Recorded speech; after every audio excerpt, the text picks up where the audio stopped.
ദൈവനാമത്തിന് മഹത്വമുണ്ടായിരിക്കട്ടെ. ഇന്നത്തെ ബൈബിൾ സ്റ്റഡിക്കായി തിരഞ്ഞെടുത്തിരിക്കുന്ന വേദഭാഗം യിരെമ്യാ പ്രവാചകന്റെ പുസ്തകം 6-ാം അധ്യായം, the book of Jeremiah, chapter 6. യിരെമ്യാവ് 6-ാം അധ്യായത്തിൽ നാം കാണുന്നത് ദൈവം യിരെമ്യാവിലൂടെ യഹൂദയുടെയും യെരുശലേം നിവാസികളുടെയും ദൈവമായിട്ടുള്ള അകൽച്ചയും അവരുടെ പാതകവും എത്ര വലിയതാണെന്ന് ചൂണ്ടിക്കാട്ടുന്നു. വേഴ്സ് 1-3. ഇന്ന് യിരെമ്യാ പ്രവാചകനിലൂടെ ദൈവം ജനത്തിന് മുന്നറിയിപ്പ് നൽകുന്നു. ഓടി രക്ഷപ്പെടുവാൻ ഒക്കുന്നവർ യെരുശലേമിന്റെ നടുവിൽ നിന്ന് ഓടിപ്പോകുവീൻ. ഇത് വേദപുസ്തക ഉടനീളം കാണുന്ന മുന്നറിയിപ്പാണ്. ദൈവം മോശയോട് പറയുന്നു, സംഖ്യാപുസ്തകം 10-ാം അധ്യായം 20-21, ഈ സഭയുടെ മധ്യേ നിന്ന് മാറിപ്പോകുവീൻ, ഞാൻ അവരെ ക്ഷണത്തിൽ സംഹരിക്കും എന്ന് കൽപ്പിച്ചു. രക്ഷപ്പെടാൻ എപ്പോഴും കുറച്ചാൾക്കാർ കാണും. അതിൻ്റെ പേരാണ് ശേഷിപ്പ്. നശിച്ചു പോകുന്ന ഒരു കൂട്ടം ആൾക്കാരുണ്ട്. രക്ഷിക്കപ്പെടുന്നവർ ഒരു ശേഷിപ്പുണ്ട്. ദൈവത്തിൻ്റെ സന്നിധിയിൽ നിൽക്കുന്നവർ, ദൈവഭയമുള്ളവർ, അങ്ങനെയുള്ളവരെ ഉള്ളതുകൊണ്ടാണ് ആത്മീയത ഇന്നും നിലനിൽക്കുന്നത്. ചരിത്രം പരിശോധിക്കുമ്പം കാണാൻ കഴിയുന്നത് ഇരുണ്ട കാലഘട്ടം, dark ages, AD 500 to AD 1500. ആ സമയമൊക്കെ പീഡനങ്ങളുടെ കാലഘട്ടമായിരുന്നു. ആ സമയത്തെ പീഡനം സഹിച്ചതുകൊണ്ട് ആത്മീയ സഭ വളർന്നു.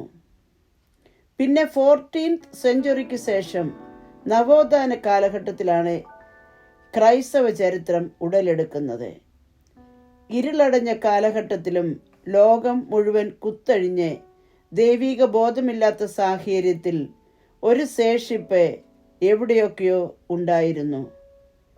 അവരോട് ദൈവത്തിൻ്റെ ദൂതാണ് ഉപദേശം കൈക്കൊള്ളാൻ മടിക്കുന്ന അവരുടെ നടുവിൽ നിന്ന് ഓടിപ്പോകുവീൻ.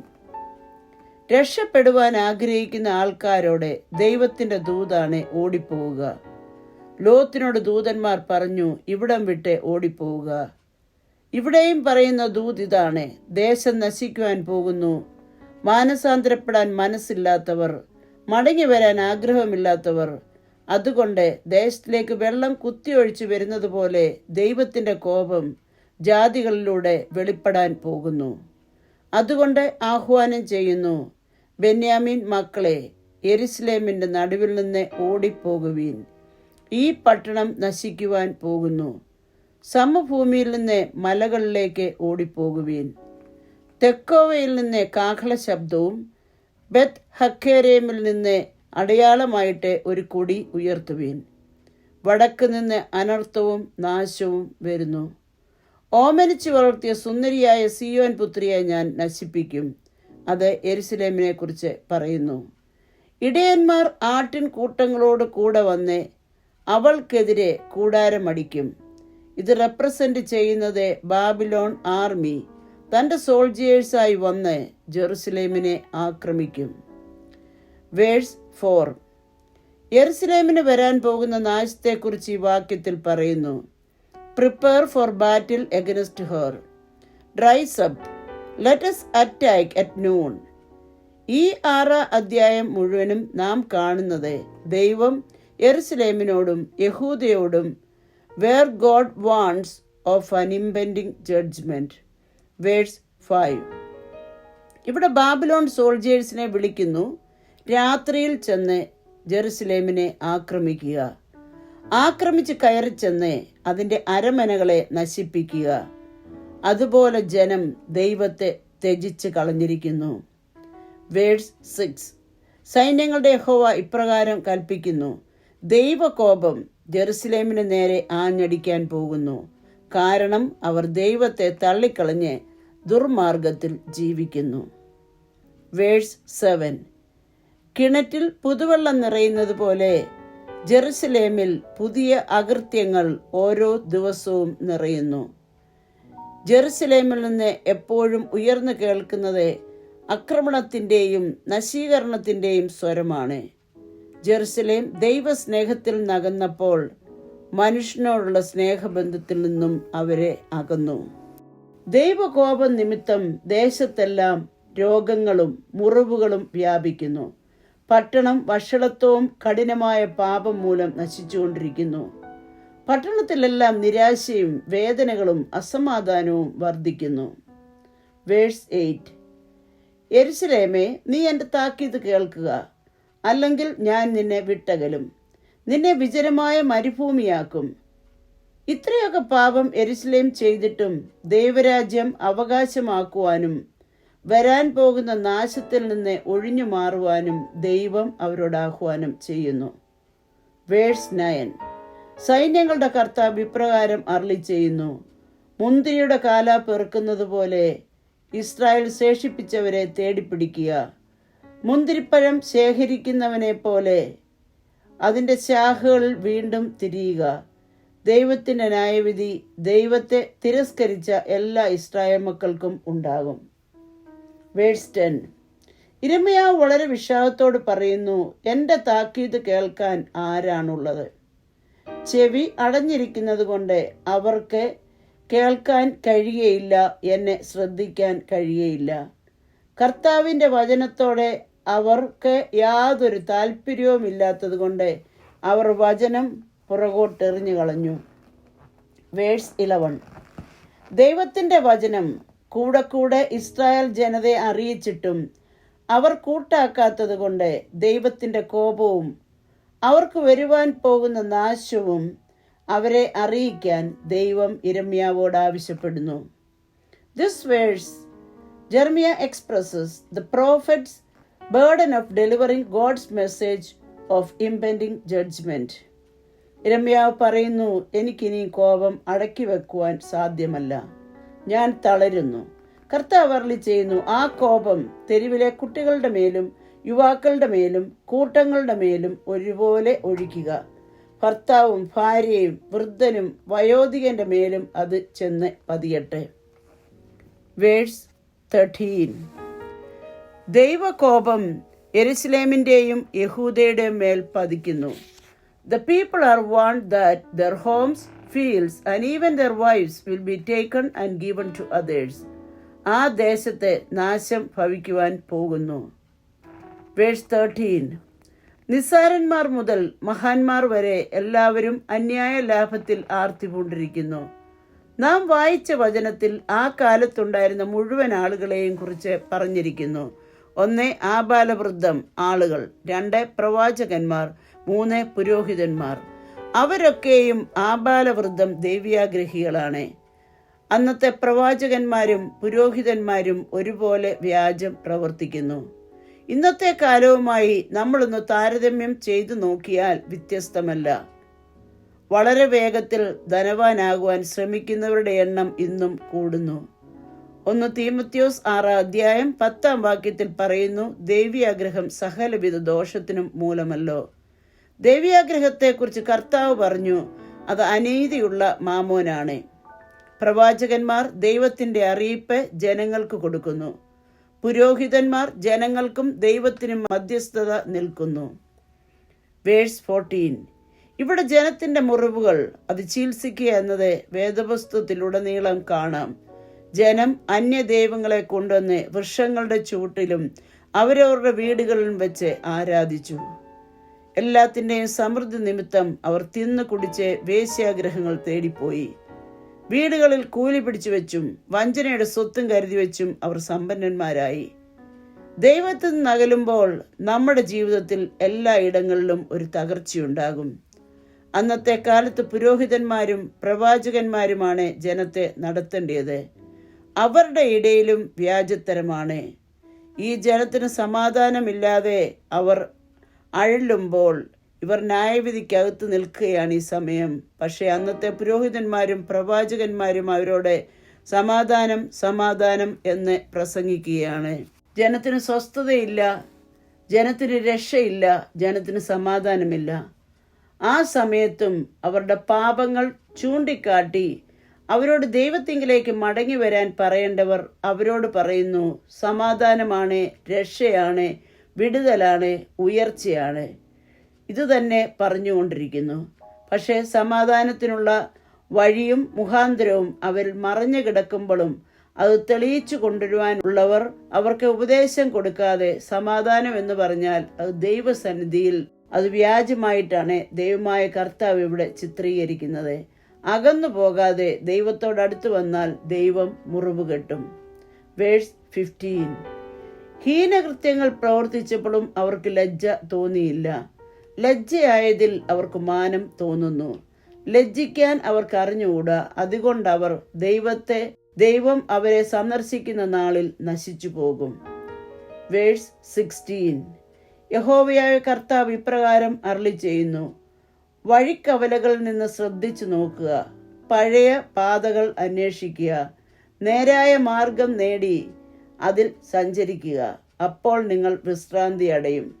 എന്നാൽ അവർക്ക് ആ മാർഗം വേണ്ട എന്ന് അവർ പറഞ്ഞു. ദൈവം അവരോട് പറയുന്നു: സത്യപാതകൾ തിരഞ്ഞെടുത്ത് അനുസരണത്തോടെ ആ പാതയിൽ സഞ്ചരിച്ചാൽ യഥാർത്ഥ സമാധാനം ലഭിക്കും. നമ്മൾ സഞ്ചരിക്കേണ്ട ശരിയായ പാത തിരഞ്ഞെടുക്കണമെങ്കിൽ നമ്മൾ ദൈവത്തോട് ആലോചന ചോദിക്കണം. രക്ഷപ്പെടുവാനുള്ള വഴി ദൈവം കാണിച്ചു തരും. ഒരുപാട് വഴികൾ, ഒരുപാട് ദൈവങ്ങളുള്ള ഒരു ലോകത്തിലാണ് നാം ഇന്ന് ജീവിക്കുന്നത്. പണമുണ്ടാക്കുവാനുള്ള ഒരുപാട് മാർഗങ്ങളുമുണ്ട്. ഒത്തിരി വഴികളുള്ള കാലമാണിത്. അതിൽ ദൈവത്തിന്റെ വഴി തിരഞ്ഞുപിടിച്ച് ആ വഴിയിൽ നടക്കുന്നവനാണ് യഥാർത്ഥത്തിൽ ദൈവത്തിന്റെ മനുഷ്യൻ. ദൈവത്തിന്റെ സത്യപാതയിൽ കൂടെ നടന്നവർ, ആ പഴയ ആൾക്കാർ പൂർവികന്മാരോട് ചോദിക്കണം, ഞാൻ പോകുന്ന വഴി ശരിയാണോ? വേഴ്സ് 17. ഞാൻ നിനക്ക് വേണ്ടി കാവൽക്കാരെ നിയമിച്ചു, കാഹളത്തിന് ചെവി ഓർക്കുക എന്ന് പറഞ്ഞിട്ടും അവർ ദൈവത്തെ ത്യജിച്ചു കളഞ്ഞു. God had prophets to warn the people of Judah about the coming destruction, but they refused to listen to the warnings. ദൈവം നമ്മളെ സംരക്ഷിക്കാനുള്ളതെല്ലാം ക്രമപ്പെടുത്തിയിട്ടും നമ്മൾ ദൈവത്തിനെതിരെ തിരിഞ്ഞു കളയുന്നു. വേഴ്സ് 18. ആകയാൽ ജനതകളെ കേൾക്കുവീൻ, ജനസമൂഹമേ മനസ്സിലാക്കുവീൻ, സഭയെ അവരുടെ ഇടയിൽ നടക്കുന്നത് അറിഞ്ഞുകൊള്ളുവീൻ. ദൈവം ജനതകളോട് പറയുന്നു, നിങ്ങൾ ഇതിന് സാക്ഷികളായി. യഹൂദയുടെ അനുസരണക്കേട് നിമിത്തം ദൈവകോപം അവരുടെ മേൽ വരുന്നു എന്ന് മനസ്സിലാക്കുക. വേഴ്സ് 19. അല്ലയോ ഭൂമി, ഈ ജനം എൻ്റെ വചനം ശ്രദ്ധിച്ചില്ല. എൻ്റെ ന്യായപ്രമാണം ത്യജിച്ചു കളഞ്ഞതുകൊണ്ട് അവരുടെ മേൽ അവരുടെ വിചാരങ്ങളുമായി ഞാൻ അനർത്ഥം വരുത്തും. അവർ എൻ്റെ വാക്ക് ചെവിക്കൊണ്ടില്ല, എൻ്റെ നിയമം അനുസരിച്ചതുമില്ല. വേഴ്സ് 20. ശെബയിൽ നിന്ന് കുന്തിരിക്കവും വിദൂരദേശത്ത് നിന്ന് കർപ്പൂരവും എനിക്ക് കൊണ്ടുവരുന്നത് എന്തിന്? നിങ്ങളുടെ ഹോമയാഗങ്ങളിൽ ഞാൻ പ്രസാദിക്കുന്നില്ല, നിങ്ങളുടെ ഹനനയാഗങ്ങളിൽ എനിക്കിഷ്ടവുമില്ല. പുറമേയുള്ള മതപരമായ ആചാരങ്ങളിലും വില കൂടിയ വസ്തുക്കൾ നേർച്ച കാഴ്ചയായി അർപ്പിക്കുന്നതിലും ഞാൻ പ്രസാദിക്കുന്നില്ല. കാരണം അവർ ദൈവത്തിൻ്റെ ഉപദേശവും ദൈവത്തെയും നിരസിച്ചു കളഞ്ഞു.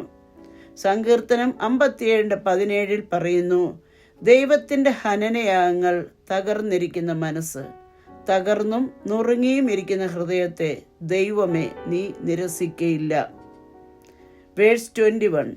കർത്താവ് അരുളിച്ചെയ്യുന്നു, ഈ ജനത്തിൻ്റെ മുമ്പിൽ ഞാൻ പ്രതിബന്ധങ്ങൾ സ്ഥാപിക്കും, അവർ തട്ടി വീഴും. പിതാക്കന്മാരും പുത്രന്മാരും ഒന്നുപോലെ തട്ടി വീഴും. അയൽക്കാരനും കൂട്ടുകാരനും നശിക്കും. ദൈവം അവർക്ക് ന്യായവിധി നടത്തുവാൻ പോകുന്നു. അവർക്കെതിരായി ബാബിലോൺ ആർമി ഒരുങ്ങിക്കഴിഞ്ഞു. 1 പത്രോസ് 2:7 പറയുന്നു, വീട് പണിയുന്നവർ തള്ളിക്കളഞ്ഞ കല്ല് തന്നെ മൂലക്കല്ലും ഇടർച്ചക്കല്ലും തടങ്ങൽ പാറയുമായി തീർന്നു. അവർ വചനം അനുസരിക്കായകയാൽ ഇടറിപ്പോകുന്നു. Verse 22 and 23. യഹോവ അരുളിച്ചെയ്യുന്നു, ഇതാ വടക്കു നിന്നൊരു ജനത വരുന്നു, ഭൂമിയുടെ അറ്റങ്ങളിൽ നിന്ന് ഒരു വൻ ശക്തി ഇളകിയിട്ടുണ്ട്.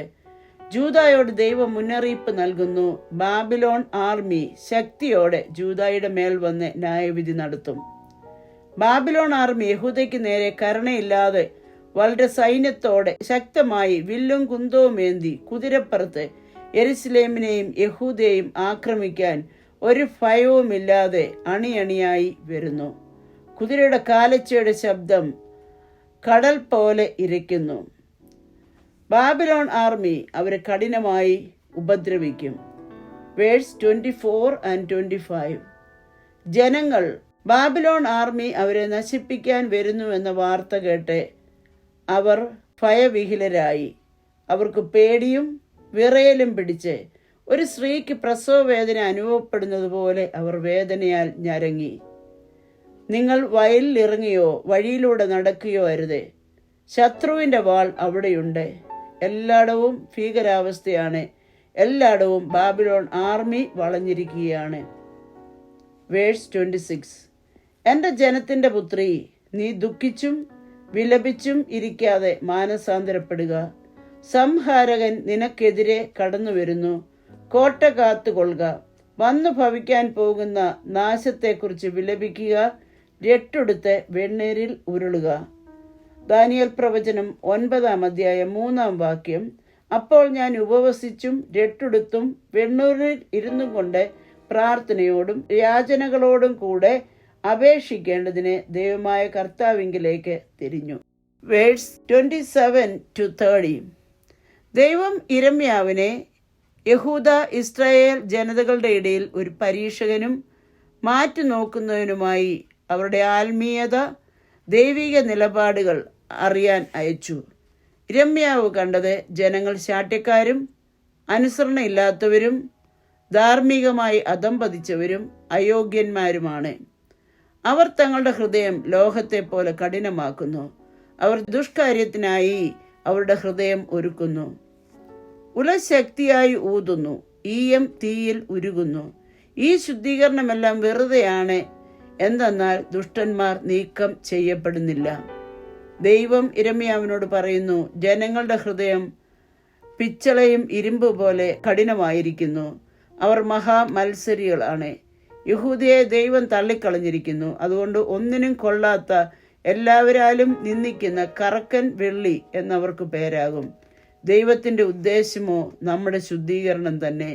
വെള്ളി ഊതിക്കഴിക്കുന്നത് പോലെ ദൈവമക്കളെ ദൈവം ശോധന ചെയ്യും. This chapter highlights Judah's widespread corruption, greedy, dishonest, and full of sin, even including the prophets and priests. ഈ അധ്യായത്തിലൂടെ ദൈവം നമ്മളോട് ആവശ്യപ്പെടുന്നത് പാപ വഴികൾ വിട്ട് ദൈവത്തിങ്കിലേക്ക് തിരിയുക. വേണ്ടാത്ത ഉപദേശങ്ങൾ, വേണ്ടാത്ത പാപവും വിട്ട് സത്യവഴിയിൽ ദൈവത്തോടുകൂടെ യാത്ര ചെയ്യുക. അല്ലെങ്കിൽ വരുവാൻ പോകുന്ന ന്യായവിധിയെക്കുറിച്ചുള്ള താക്കീതും തരുന്നു. ഇന്ന് ദൈവം നമ്മളെ ശുദ്ധീകരിക്കാൻ ആഗ്രഹിക്കുന്നു. നമ്മളെ ശുദ്ധീകരിക്കുമ്പോൾ പൊന്നുപോലെ പുറത്തു വരാൻ ദൈവം ആഗ്രഹിക്കുന്നു. അതിനുവേണ്ടി നമുക്കൊരുങ്ങാം. ഈ വചനങ്ങളാൽ ദൈവം നമ്മെ അനുഗ്രഹിക്കട്ടെ. ആമീൻ.